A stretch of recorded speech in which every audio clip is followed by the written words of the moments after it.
السلام الله عليكم ورحمة الله تعالى وبركاته. داود يالكسو دوادا وربحن كسابسان مدحوين أردوغان أو سكر الوغاها اللي هشيسك إمارات كأي إسرائيل. انت آن أقود قلن وربحن تينا هلك آد كلا سعوتان واسهان جنال فلان سبسكرايب سار سينا شير قري أولو وداق أصحاب تينا مهد سنت. Vakfiyesinde belirttiği şekilde cami olarak hizmet ver. madaxweynaha dalka Turkiga Recep Tayyip Erdogan ayaa ka hadlay heshiiska taariikhiga ah ay gaareen dalalka Imaaraadka Carabta iyo Israa'iil. Madaxweyne Erdogan oo khudbad ka jeediyay telefishinka ayaa sheegay in dalkiisu ay dhici karto in uu xiriirka u jaro Imaaraadka, waxa uuna sababta ku sheegay xiriirka ay la yeelatay Israa'iil.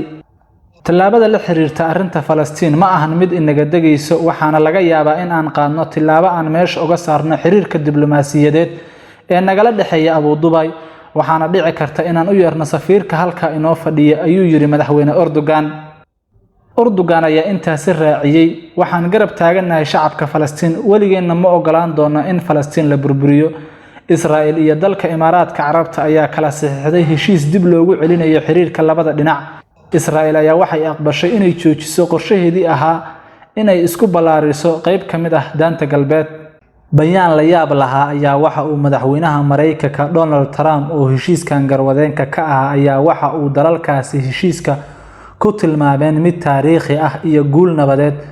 Israa'iil ayaa wixii imika ka horeeyay aan wax xiriir ah la lahayn dalalka Carabeed ee gacanka, balse waxay Israa'iil iyo dalalkan wadaagaan walaaca ay ka qabaan Iiraan, taasi oo sababtay in ay yeeshaan xiriir aan rasmi ahayn.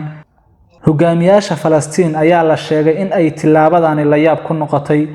Afhayeen u hadlay madaxweynaha Falastiin Mahmoud Abbas ayaa heshiiska ku tilmaamay khiyaano qaran, isla markaana waxaa dib loogu yeeray safiirka Falastiin u fadhiyo Imaaraadka.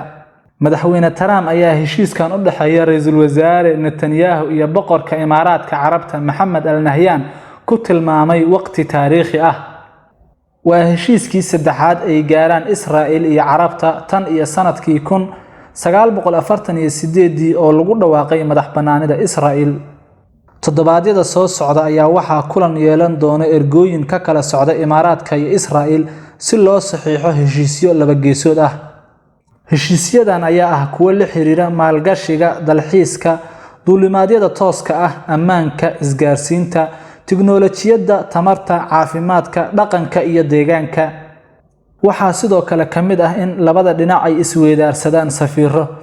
wasiirka arrimaha dibadda ee Imaaraadka Anwar Qarqaash ayaa sheegay aqoonsiga ay Imaaraadka aqoonsadeen Israa'iil in ay ahayd tilaabo geesinimo leh sida looga falceliyay.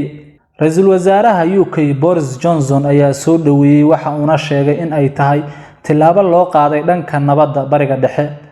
madaxweynaha dalka Masar Abdul Fattah Azizi ayaa dhankiisa soo dhaweeyay heshiiska, halka wasiirka arrimaha dibadda Urdun uu sheegay in heshiiskani uu gacan ka geysan doono in wada hadaladii istaaga la sii wado.